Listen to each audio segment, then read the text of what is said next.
America থেকে ইন্ডিয়াতে আসার পর আমার ডেইলি ভ্লগিং প্রায় বন্ধ হয়ে গেছে বললেই চলে। আজ অনেক দিন পরে তাই আবারও শেয়ার করছি। ইন্ডিয়াতে আসার পরই মানে যখন নতুন রুরকিতে আসি তখন কিন্তু আমাদের লাইফস্টাইলে খুব বেশি চেঞ্জেস আসেনি। তবে রিসেন্ট কিছু দিন ধরে যখন গরমটা ভীষণ পরিমাণে পড়ছে এই সময়টাতেই আমাদের লাইফস্টাইলটা বেশ অনেকটাই চেঞ্জ হয়েছে।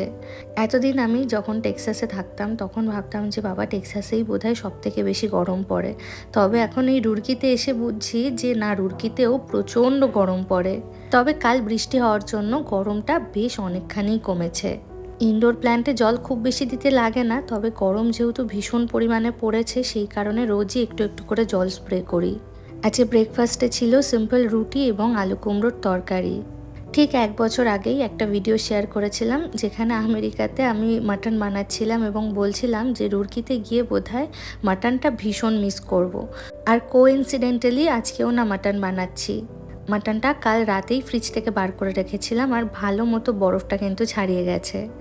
আসলে উত্তরাখণ্ড তো দেবভূমি, তা আপনারা অনেকেই জানেন। তো এখানে অধিকাংশ মানুষই কিন্তু ভেজিটেরিয়ান, আর তার মধ্যে আমাদের মতো কয়েকজন গুটি কয়েক রয়েছে যারা নন ভেজিটেরিয়ান। আর আমি দেখেছি এখানে মাছ মাংস মূলত ননভেজ আইটেমসগুলো কিন্তু মুসলিম রিজিয়ন্সের মানুষরাই বিক্রি করে। আর মাছটা তো যেহেতু বাঙালিরাই বেশি খায়, তো মাছের বাজার প্রতিদিন কিন্তু বসে না, সপ্তাহে 1-2 দিনই বসে। সেই স্পেসিফিক ডেটগুলোতে মাছ কিনে আপনাকে ফ্রিজে স্টোর করে রাখতে হবে। তবে চিকেনটা কিন্তু প্রায় প্রতিদিনই অ্যাভেলেবেল থাকে। এই প্রচণ্ড গরমের হাত থেকে বাঁচার জন্য বাড়িতেই বানিয়ে নিয়েছিলাম আম পান্না।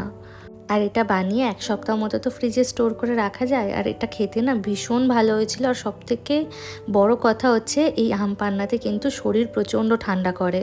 আজ যেহেতু 1 মে, অভিজিতের অফিসও ছুটি, দুপুরবেলা 12টা 12:30 নাগাদ আমরা দুজনে মিলে আম পান্না খেলাম।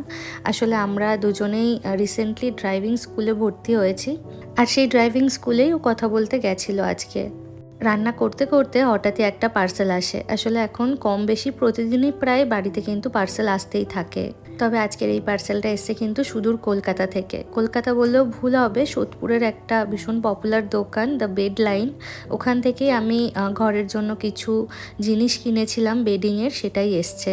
আমি একটা দোয়ার আর বেডশিট নিয়েছি, ভীষণ ভালো কোয়ালিটি এসছে, গরমে একদম অ্যাপ্রোপ্রিয়েট। আর এখানে মাটনটাও কিন্তু একদম রেডি।